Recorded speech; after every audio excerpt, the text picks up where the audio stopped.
এই হুট করে প্ল্যান করে বেরিয়ে পড়ার মজাটাই কিন্তু আলাদা। প্রথমে ভেবেছিলাম যে নর্থ বেঙ্গল যাব, কিন্তু সেখানে যা ওয়েদার, যা কন্ডিশন, সমস্ত প্ল্যান ক্যান্সেল করে তাহলে আমরা কোথায় গেলাম সবটাই বলবো এই ভিডিওতে। প্রথমেই ভোর ৫টার সময় উঠে রেডি হয়ে চলে গেছিলাম মৌসুমীর বাড়িতে। আর এই হচ্ছে মৌয়ের ২ মেয়ে, ধান আর সিঁড়ি। ওদেরকে একটু আদর করে আমরা বেরিয়ে পড়লাম। আর এই হচ্ছে আমাদের সেই গাড়ি যেটা আমাদের নিয়ে যাবে আমাদের গন্তব্যস্থানে। এটা আমার সেকেন্ড টাইম বন্ধুদের সাথে ঘুরতে যাওয়া এরকম ভাবে, মানে বাসে করে। প্রথমবার গেছিলাম স্কুল বন্ধুদের সাথে, কিন্তু তখন রেনা ছিল না। আর এবার হচ্ছে রেনা আছে আমার সাথে, তাই এই মজাটা একদম অন্য ধরনের।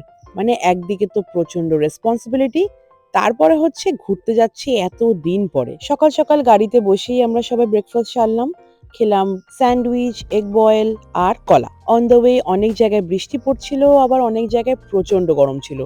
যদিও সেটা বাসে বসে কিছুই ফিল করতে পারছিলাম না, ভেতরে লিটারালি আমরা সবাই কাঁপছিলাম, এতটাই ঠান্ডা ছিল। যেহেতু সবাই ভোরবেলা উঠেছে, তাই অনেকেই ঘুমাচ্ছে। আর আমাদের তো চোখে কোনো ঘুম নেই, কারণ আমরা তো ভোরবেলা উঠে অভ্যস্ত। আর এমনিতেই আমি কোথাও ট্রাভেল করলে ঘুমাতেই পারি না, কারণ আমি ভাবি যে যদি কিছু মিস হয়ে যায় রাস্তাতে।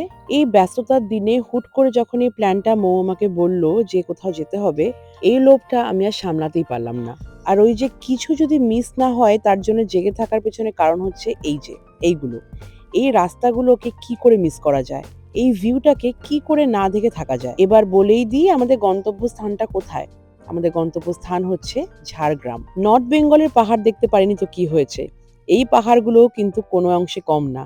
এত সুন্দর ভিউ, যদিও ভিডিওতে কোনোভাবেই আমি জাস্টিফাই করতে পারছি না। চারিদিকে গাছে মোড়ানো রাস্তা, আর এই ছাগল, গরু, ভেড়া সব দিকে ঘুরে বেড়াচ্ছে।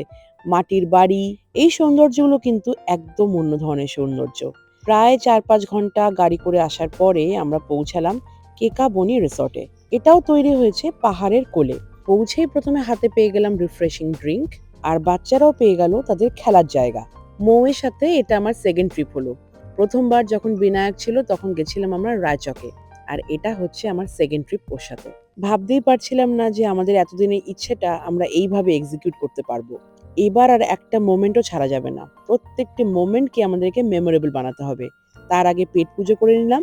আর এই হচ্ছে আমাদের ৩ দিনের ঘর।